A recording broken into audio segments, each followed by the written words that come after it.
Jersey gubernatorial candidates giving voters insight on their plans for the state as the race for governor heats up. The two opponents answering questions from Picks on Politics host Dan Manarino for 30 minutes each on topics ranging from immigration to education to affordability initiatives. Sherrill accusing her opponent, Jack Ciattarelli, of having access to her military records and releasing them.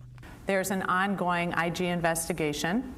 And the House Armed Services, leadership in the House Armed Services, in the Oversight Committee and the Judiciary have all called for investigations into exactly how this happened. Ciattarelli did not, however, take responsibility for the leak of Sherrill's unredacted military service records, which were reported in the press. He says he never saw the files. Opposition research takes place all the time. Yes. My opponent has done a whole bunch of opposition research on me.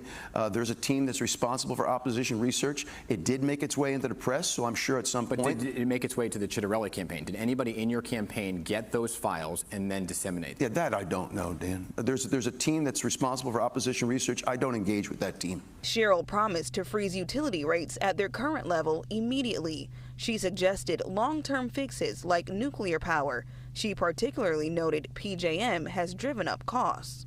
There have been too many people that have just kicked the can down the road, and they've put that on the back of ratepayers. And so we're already defraying the cost for some of the most vulnerable people. Now we're freezing rate hikes for everyone because they're set to go up significantly next year.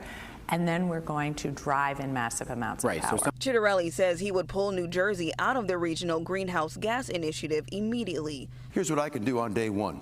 Pull us out of RGGI.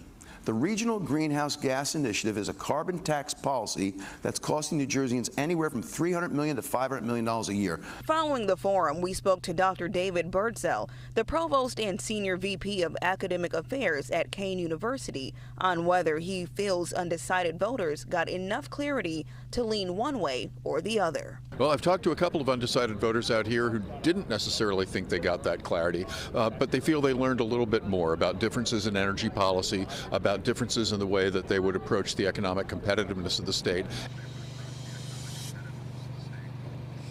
And towards the end, both candidates were asked what they respect about their opponents. Ciattarelli said he respects that Sherrill served our nation in the military. Sherrill said she respects that one of Ciattarelli's children is in the military, and she respects service. For now.